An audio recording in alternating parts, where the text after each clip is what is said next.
कोई भी आए पूरे बहस के लिए तैयार। मेरा कहना है उनका सही बात रहेगी तो आप तस्वीरें देख सकते हैं।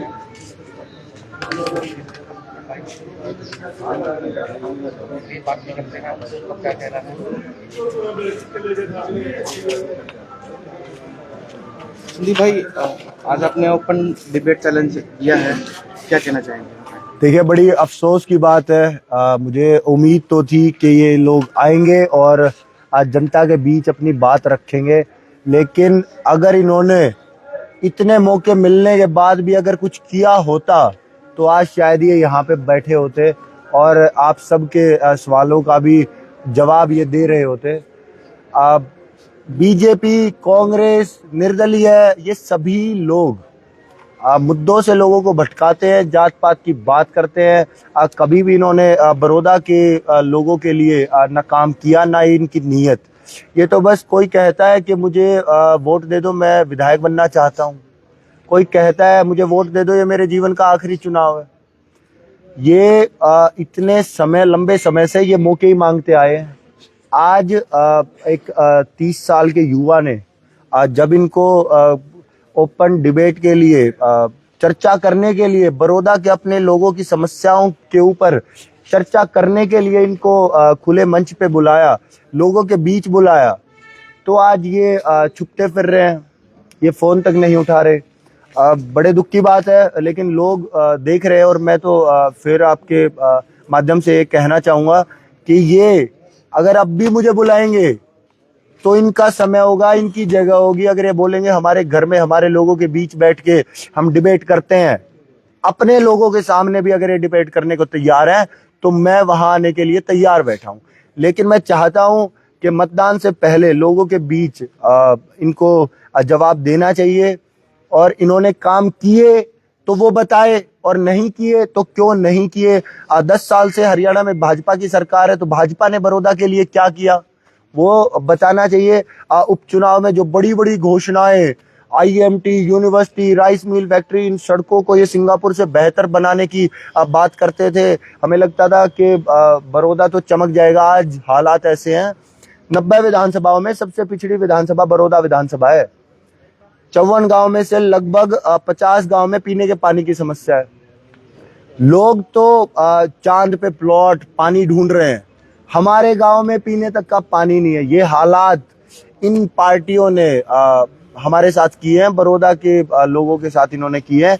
मैं एक पार्टी का उम्मीदवार जरूर हूं, लेकिन उसके साथ साथ मेरा हक बनता है अपने लोगों के लिए आवाज उठाना, चर्चा करना, क्योंकि ये लोगों को सिर्फ बहलाने का, फुसलाने का काम करते हैं। ना इनकी नीयत, ना ये करना चाहते, ना ये गरीब के बच्चों को पढ़ाना चाहते, ना ये बुजुर्गों को सम्मान, महिलाओं को सुरक्षा देना चाहते, ना रोजगार देना चाहते। ये बस जात पात में हमें लड़ाने का, बांटने का काम करते हैं, क्योंकि इनको सत्ता का लालच है। ये इनकी बातें रहती है। तो कितना और समय आप यहाँ हमको देना चाहेंगे? देखिए, हम बैठेंगे अभी, क्या बता भूला भटका कोई आ जाए चर्चा के लिए। उम्मीद है हमें, इंतजार करेंगे। लेकिन अगर काम किए होते तो आज सीना ठोक के यहाँ हमारे बीच बैठे होते और बताते, गिनवाते हमें कि हमने ये काम किया, हमने वो काम किया। इन्होंने कभी कुछ किया ही नहीं। क्या 25 साल सोचने की बात है, 25 साल थोड़ा समय नहीं होता। अगर एक गांव के पीछे एक साल दे देते तो 25 साल ये 25 गांव ये सुधार सकते थे। और भाजपा की जो पिछले 10 साल से हरियाणा में सरकार है, ये अकेले लोगों के बीच में जाके कहते हैं हमने ये किया, वो किया। अगर इनसे कोई सवाल पूछने लग जाए तो ये तुरंत गाड़ी में बैठ के निकल लेते हैं। ये समय आ गया है, झूठ बोलते रहते हैं, निकलते रहते हैं। एक यहाँ निर्दलीय उम्मीदवार है, मैं तो हैरान हूँ। वो पहले कांग्रेस की टिकट की लाइन में थे, उनकी कांग्रेस से टिकट कटी तो वो भाजपा की लाइन में लग गए।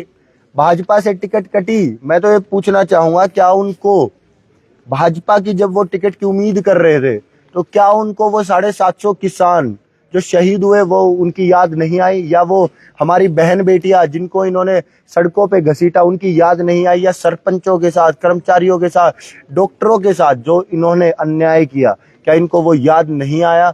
और मैं उनसे ये पूछना चाहूंगा आपके माध्यम से, क्या वो लिख के देंगे क्या वो आगे भाजपा के साथ नहीं जाएंगे? देखिए, ये सब झूठी बातें करते हैं, ये सिर्फ एक मौका मांग रहे हैं लोगों से। और मैं तो बड़ौदा के अपने लोगों से ये कहना चाहूंगा, अगर आप लोगों ने इनको मौका दे भी दिया तो क्या आपके बच्चों का भविष्य सुरक्षित है? क्या आपके गांव का, आपके क्षेत्र का विकास होगा? जिन पार्टियों को, जिन नेताओं को आपने इतना मौका दिया, अब तक अगर ये कुछ नहीं कर पाए तो साफ स्पष्ट है इनकी नीयत नहीं है। तो देख सकते हैं, इनका कहना है कि संदीप मलिक का कहना है हाँ, कि कुछ मलिक जी, आपने किन्हीं को फोन भी किया है जो प्रत्याशी? देखिए, आपको भी पता होगा, कल आप सभी के माध्यम से मैंने इनको ओपन डिबेट के लिए बुलाया था। उसके बाद प्रयास भी किए, किसी ने फोन तक उठाने की जहमत नहीं उठाई। और मैं तो अब भी आपके माध्यम से कहूंगा कि अभी वक्त है, आप बुलाओ, आप अपनी जगह बताओ, आप अपना समय बताओ, हम तैयार बैठे हैं आने के लिए। संदीप जी, जहाँ तक चर्चा है तो ओपन डिबेट के लिए पहले आमंत्रित किया जाता है, कई दिन पहले अपने फोन शायद इसलिए वो नहीं कर पाए। देखिए, हमने पहल तो करी, क्या इन्होंने पहल करी? इनको तो मौका मिल चुका। क्या इनको बोलना नहीं चाहिए? इनको खुद आना चाहिए, सबके साथ बैठ के लोगों के बीच में ये बताएं कि हम ये करें, ये हमने किया है, ये हम आगे करेंगे। क्या इन्होंने ऐसा किया? देखिए, हक बनता है हमारा इनसे पूछना, क्योंकि लोगों ने इनको वोट देकर विधानसभा भेजने का काम किया है।